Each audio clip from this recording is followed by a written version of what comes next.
I need to get to the economy here because Thursday, Donald Trump is supposed to speak about this. And then on top of it, we're waiting to hear more details on what Hillary Clinton plans.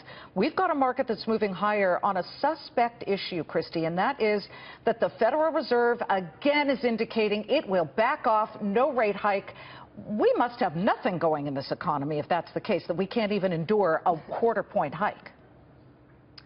I think we're probably going to see some movement regardless of who is the next president after November. And I think that, we're reluctant to do anything until that point because, again, who knows what's going to happen, what sort of effect it may have. Look, could a quarter point make a difference? I don't know. But, I think we're not going to see anything until after November. Might hurt in the short term, Tammy. Last time we saw it in December, we plummeted, but then we recovered that and more.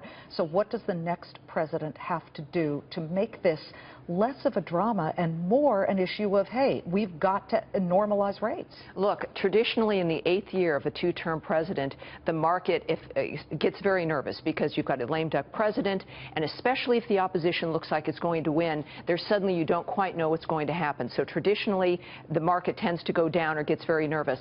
The next president's going to have to deal with all of the propping up that has been going on over the last several years, is going to have to be very aggressive and more transparent, more communications with the American public about why this is happening and why suddenly the economy might be a little jittery only because of all, you're right, holding back on the rates like this is going to have an impact on the next year and the next president. Tammy, Christy, we've got to run because we do have a very strong market, although you could argue it's strong because the Fed says we're not strong, we can't endure a quarter-point measly rate hike.